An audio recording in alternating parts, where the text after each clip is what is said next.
What am I going to do today to change what I see in this mirror? How you address it is you face it. You face it every day. You face it every single day of your life.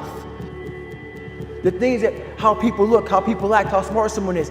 This is a race that you run completely alone. And you're all by yourself. Growth only comes through pain. That which you do not hate, you will eventually tolerate. And I think that identifies most people's lives. In other words, average becomes sort of like this slow asphyxiation. It's almost like an anesthetic. And that over time we become kind of immune and dulled to the average that we're becoming. Your life doesn't have meaning without aspiration or an aim. Okay, so you need a hierarchy of values. There's got to be something at the top. It's got to be something important. If you don't have that, your life doesn't have any meaning. So if you criticize the hierarchy, or even the idea of hierarchy, you destroy the idea of aspiration, and then people have nothing. This is, I believe, the single biggest factor for most people that robs them of success. That you use what other people might say or think or be disappointed by as an excuse to not fully be yourself, to not fully go after what you want. You're going to get out of your life what you'll accept. That's really difficult for people, I think, to understand is, look, what you think you're worth and what you're going to tolerate is absolutely what you're going to bring into your life and what the outward part of your life is going to look like. No, there's two motivators, right? There's the gaining of pleasure, right? Wanting to go get something, chasing the dream, but then there's the avoidance of pain.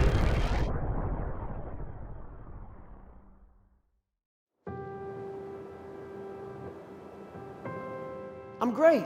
We surround ourselves around people that make us feel great. They tell us what we want to hear. The second we put ourselves amongst the uncommon people, we don't like that feeling. We like that person who says, hey, you know, man, I don't feel good today, man. And they say, oh, it's okay, brother. We don't want that in our lives. We don't want that person who's constantly challenging our weaknesses. We want that person who's constantly, you know, making us feel nice and good and secure in ours. That's the mediocrity of life. We want to be the best amongst the average people. If you don't develop your capabilities and realize your potential, you may be successful externally, but you will be deeply unhappy because you're not fulfilling your gifts, your nature. And so the way that's done is bottom up. Each person discovering their gift, turning it into valued skills, and then using it to succeed by contributing. But one's career is infinite. There's no end. It's like our lives are finite, but life is infinite. People come and people go, but life continues. They spend their whole life working for one goal. Though most will never get it, the few that do don't know what to do next because their goals were finite. Their goals were finite. Right? And so there are finite components to your career, but your career should be infinite. So yes, of course you have to win the finite game. You have to get the part, but immediately when you get the part, now you convert to infinite. So the monkey mind is jumping from branch to branch.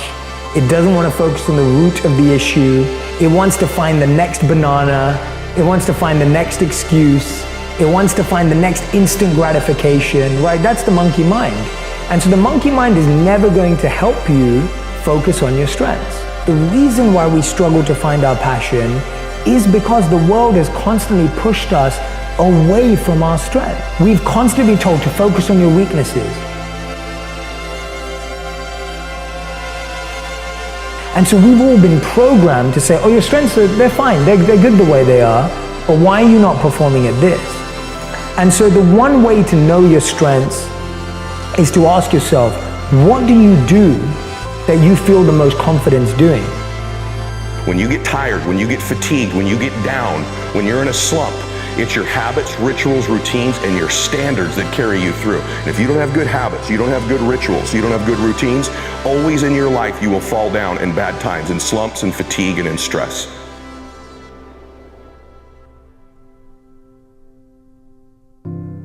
So you want to be normal. So you just want to be like everybody else that roams the world, not knowing the power that's in them. Being fine with being mediocre. I see a whole bunch of people walking around out here who have no idea how talented they truly are.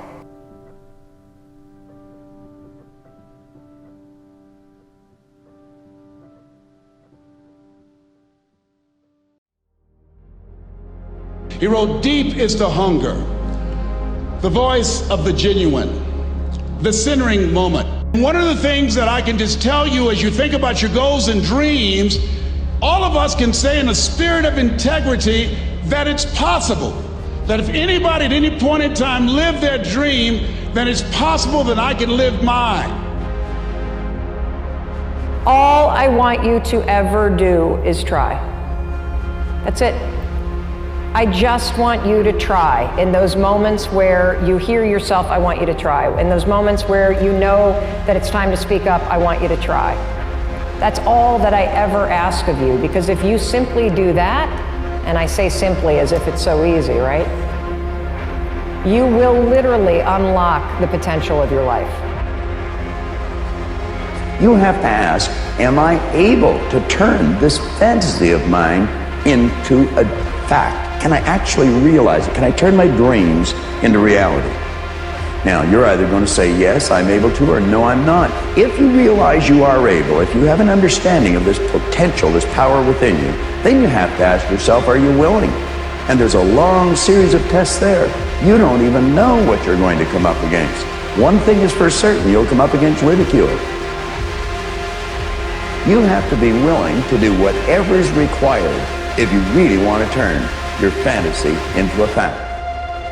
The second you say, yes, I'm willing, at that instant, you've created your theory.